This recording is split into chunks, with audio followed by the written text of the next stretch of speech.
remember when the show was supposed to get an animated series?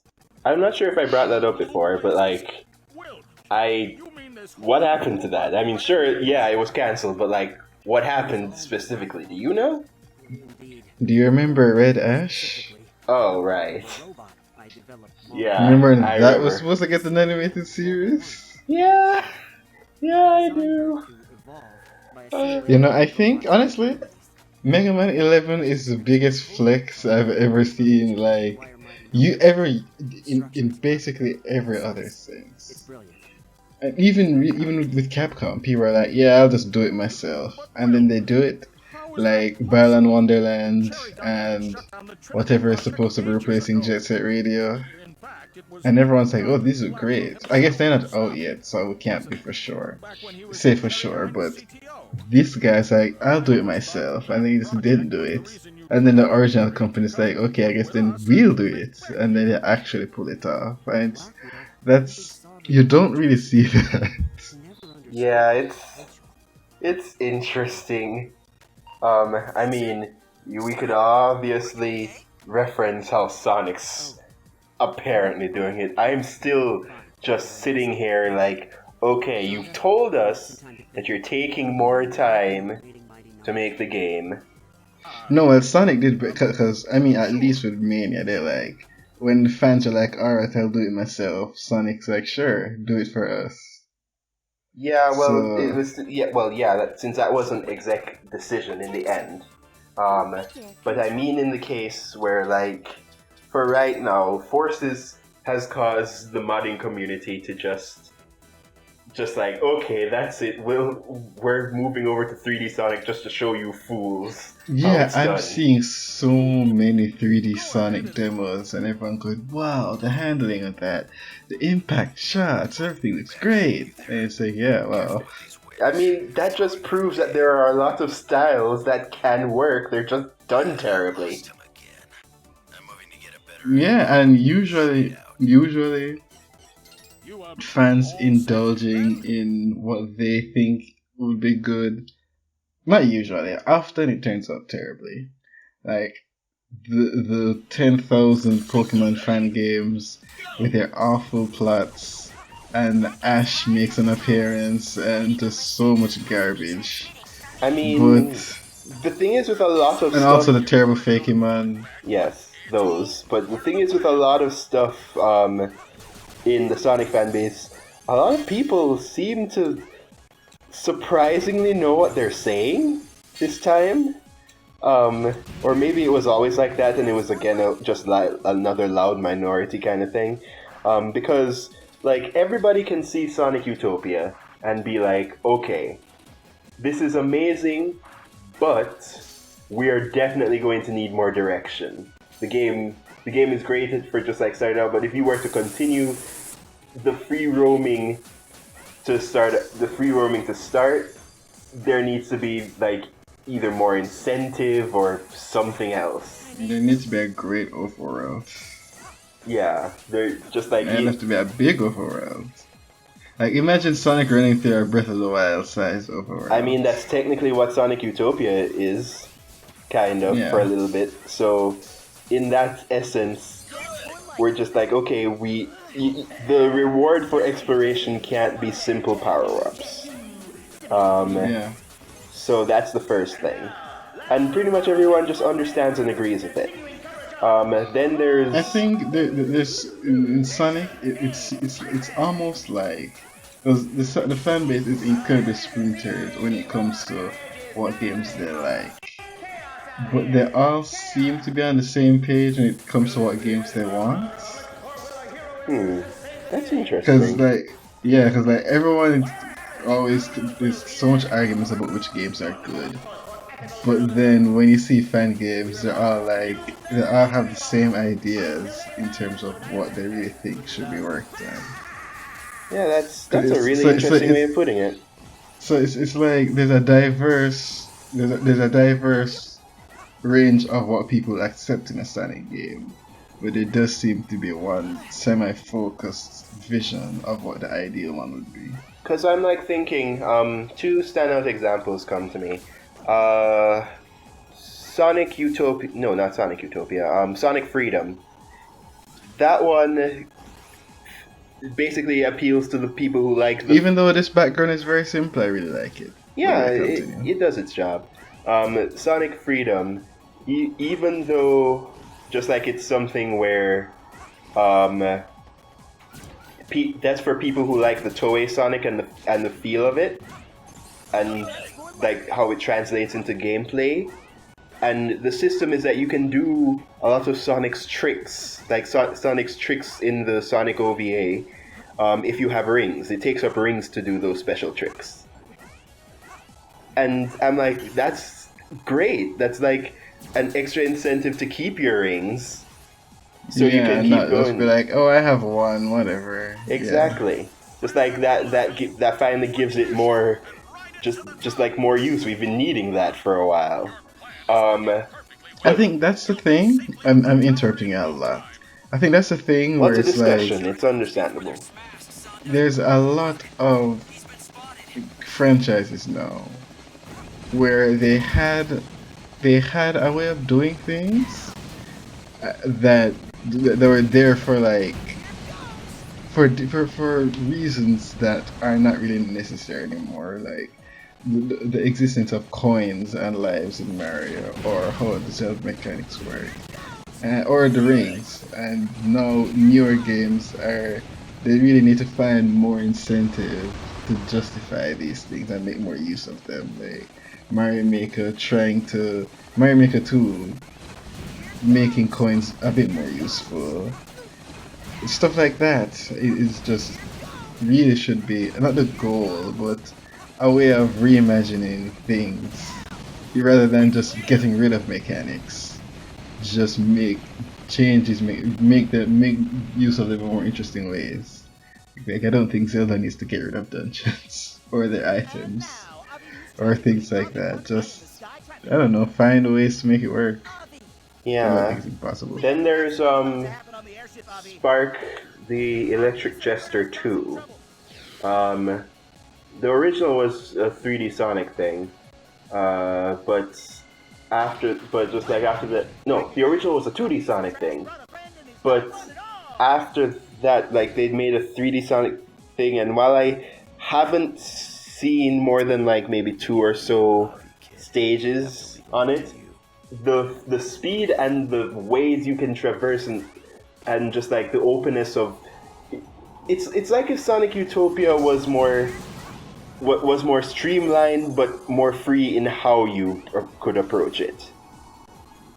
And even that was just like, that's awesome, I'd love that. There's just so many things where just like, oh, that's awesome, I'd love this, I'd love that. The formula they've already done right by it in different ways. They just keep abandoning it every time it doesn't go exactly as planned.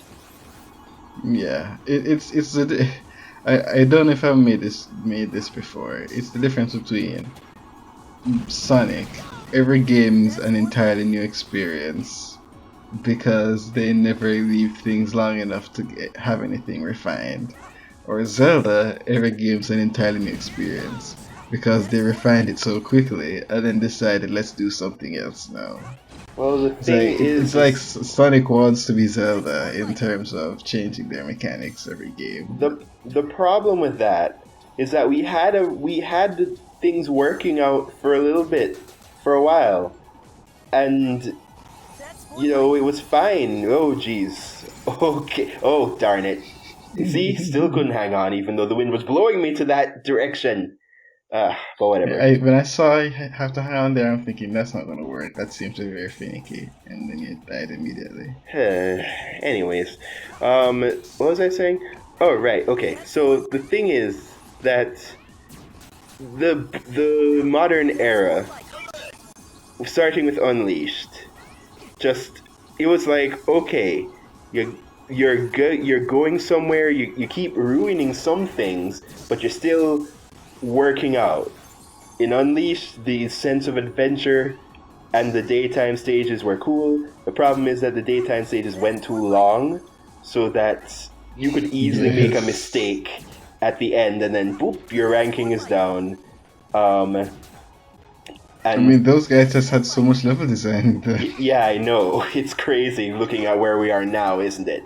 But just like, and the fact that even now, Adabat, the second to last continent, is so packed with stuff that no system could run it up till now with the Xbox One. I mean, with the Xbox Yeah. X, I mean. Series X, yeah. Yeah, just like, that's just showing how much effort they put into that. That years later, just like, we can finally run it without lag because there's just so much there. And that's just a testament for that. I mean, programming in an obvious way, of course, has its own little things for that, but you know the basics of what I mean still apply. Yeah, because the Xbox Series X probably can't run Mighty Number 9, I think it says. It still lags. Yeah, so the thing, so you have all of that, and then you're like, okay, Unleashed, people didn't like the Werehog. I still think the Werehog by design is fine. It's just for the game that you are marketing for right now, it's too, and I make this pun liberally, night and day for what people want out of Sonic, especially since people criticize the really slow aspects of Sonic Adventure and Sonic Adventure 2. So, to be fair, a lot of people love Star Fox Command. well, that's because of their fan But also, to fiction. be fair, just because every other Star Fox game is just a remake of the first game, so. Practically. So the thing is also, when they did that, they're like, okay, Grand Adventure Story, that's great. Let's go back to simpler times, and that's when they were pushing Sonic 4. Remember how that went? Yep. But that was on the handheld thing. We weren't doing so well because they were just making DS ports of the games at this point. And those started to dip in quality. But ignoring those, Sonic Colors is like, okay, let's focus on the day stages. Makes sense. But then they're like, the problem is that they implied a 2D mentality to it. And just like, okay, that's way too much. This is a 3D Sonic, and the only thing 3D we do is like go left to right to dodge some stuff sometimes, and drift, in which there is usually no danger when drifting. So, no. So, even with all of that, they're like, okay, Generations. Literally, in this case, if it wasn't rushed, I'm sure that they would have gotten almost everything but the story absolutely great.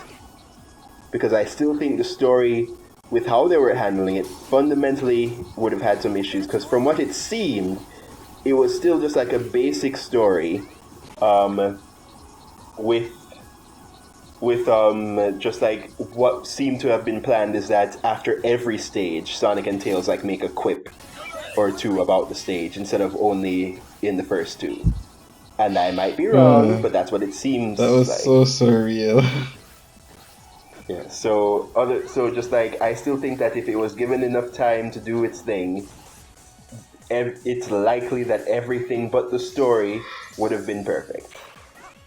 And then we got Lost World, which was still a great experiment. They just didn't program it right, and the story was terrible. Yeah, and I feel like I need 300 IQ. I need to use 100% of my brain to make you to just be aware of all the controls. Yeah, they put so much, but some of them barely have any incentive, and the ones that make things cooler don't work. Like, the parkour doesn't work. You can't market that as an awesome new feature of this game and have it specifically barely work. But whatever. And then we got Forces, and I've said more than my piece on that at this point. In fact, most You people know what's have. funny? They aren't even going to try and fix any of these. He's just going to go and do something new again and go back to the Sonic. They're going to do. It's going to be a Sonic Adventure remake, and I'm assuming people are going to say, you know what?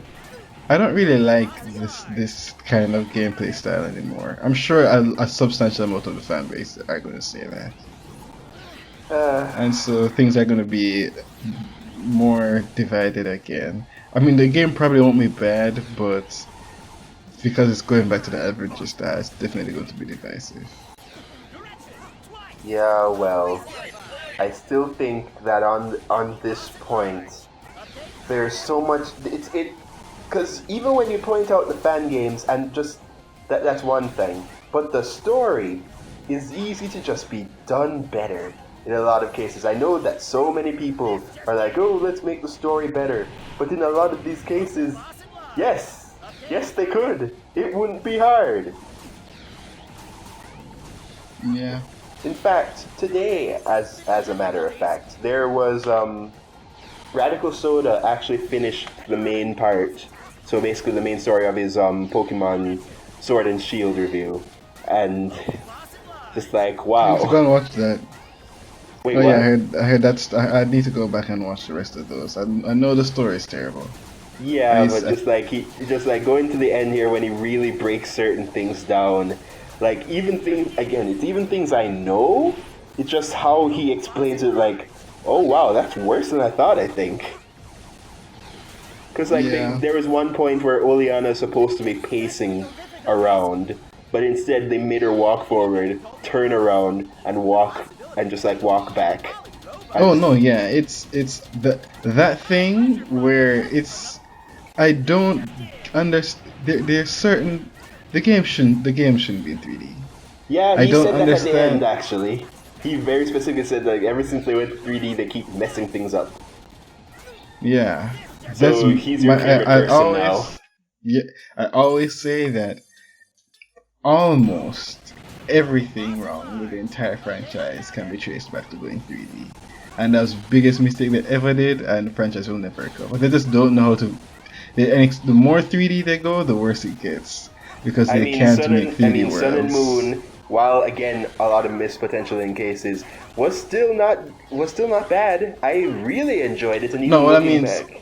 How I describe X and Y Sun and Moon is X and Y is the original formula executed badly, and Sun and Moon is the new formula executed well. But I don't like the new formula, and so that's the problem. Oh. But the thing with Sun and Moon is that mainly when I talk about they can't make things in 3D and the overworld. The more 3D they go, the worse the overworld gets because they can't make Pokemon routes in a 3D space. They just don't know how to do it. And so everything feels empty and bloated and... Not bloated, empty and tiny. And, yeah. And structureless. And structureless, yes. Technically there is a structure, it's just a straight line. Yes, and smaller. Just everything feels so much smaller. I don't want to get into another Pokemon rant. I really don't. By the way, this is I consider the most annoying boss fight to do without the weakness. That looks ridiculous. Yeah, I was gonna comment on the fact that it's interesting that there's basically no floor, but it's also like really annoying. Yeah, so just like it was really a pain. And sure, I didn't play that well, but even so, that just was... Yeah, because I'm thinking you should be hanging down when he does the line of shots, but you just take it instead. That's usually because I think I can zip to the other side quick enough, and I never do. But the problem with all of this is that this could be your first stage. So... Yeah, that's a good point. Yep. But I'm just going on the fact that there's a whole lot of stuff that the reason why this knocks me up. What? The reason why this knocks me down is because it's like I actually commented on this. Stupid here, but continue. Oh, of course. I actually commented stuff on this. On Radical Soda's video. Radical Soda's breakdown of how the game is and how he just doesn't like where the franchise is anymore. It just like it reminds me of Johnny's breakdown when he reviewed Sonic Forces and he made an unscripted speech at the end where he was so frustrated. Yeah, I think that both in terms of the games and the fan base, Pokemon and Sonic. Oh gosh, that's so sad. Pokemon and Sonic are now in the same place. Whereas the only difference is there's a lot more people who will like Pokemon than modern Sonic. I'm pretty sure. I think because Pokemon just has a better formula, and some people just like any game that has that formula, which is fine. But yeah, they seem to be in the same place right now in terms of just what's going on, and they seem to be spiraling, and Pokemon seems to be in a worse position. It seems they seem to can't get out of it because They they're have trapped the in a resources. cycle.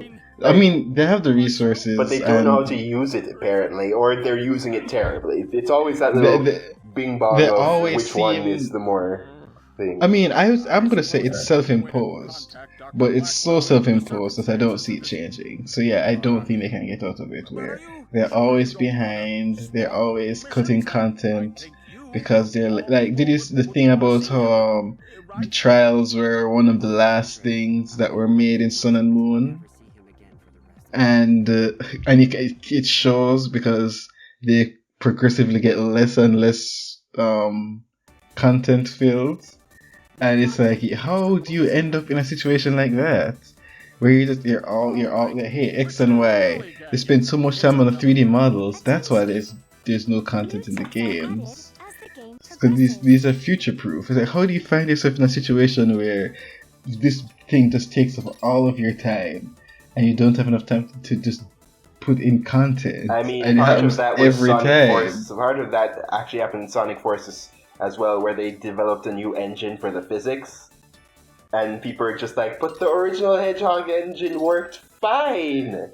But the new engine's terrible. Yeah, the new engine makes everything too That's floaty so and not weird. work.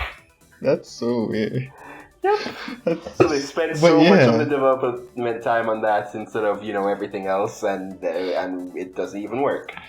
I mean, from what I gather, Breath of the Wild, I mean, they take their time. Zelda has all the time in the world, so it's not exactly, I guess, a fair comparison, but from what I remember, most of Breath of the Wild was the physics, and making the overworld came after. And that was just like the last year of development where they just, everything's sorted, let's just make the world. So, I mean, it's not impossible that something's going to take up a huge chunk of your time, but I just don't get... I don't think it's just the 3D, but I think the 3D is really the big, a lot of, like, probably 75% of the problems of the games would go away if the games weren't in 3D. The thing is that I at least can put out that while Pokemon has a lot of suggestions for how to fix it, Sonic has a lot of evidence. Because of the fan games, etc., etc. Yeah. So, like, it's technically, even though Sega has less resources and has had to sell most of their arcades thanks to COVID, I'd say that you have evidence of how we want this to work, and even if you're not going to incorporate one thing or anything like that, you still just like have an idea. You can have a general idea, because something I learned about Pokemon corporations and whatever is that they actively don't search up Pokemon stuff. I think it's something like that because they don't want to be influenced by any singular idea, and thus that technically would be the grounds for a possible lawsuit. Which is why they don't look at Fakemon ever. And I'm assuming that's probably... I don't know. I was going to think, maybe is that a reason why Pokemon Showdown has been left untouched? I wonder. That's very interesting. I mean, everyone talks about it. There's no way they don't know, right? Yeah, it's weird. Like Nintendo goes after everything, but yet Pokemon Showdown, Super Smash Bros. 2. those blue, I don't know why they just seem completely immune I to, mean, people would even have less. Melee is getting heat now. People would And have Pokemon less. Showdown and Flash 2 are just nothing. People would have less practice for the meta if Showdown didn't exist. Yeah, it's very true. There's no way I'd get to play, even if I had the games, because now that they've probably locked up on hacking, I'm not going to train Pokemon. I mean, I'm going to train some, but to the extent of I'll never get the chance to train as much as I would. I mean, they if I make it could easier just... and easier each game to the point where I'm I just guess like, that's true. like, That's okay, true. this is. I guess that's true. Then again, I don't want to get into the point of practicality versus convenience when the video has been over for like 2-3 minutes. I mean, who cares? This is an interesting conversation people enjoy. I would say go on for another 5-10 minutes. Yeah, but that's up to except you. that this is the end of the video. The likeliness of them getting this far is lower than if we started a video with this conversation. Yeah. So that means whoever's here is invested enough to not care. It will just keep going. I mean, technically you're right, but stop making this hard for me. Okay, and we'll talk more about Pokemon very soon. I'm sure. Yeah, it's inevitable.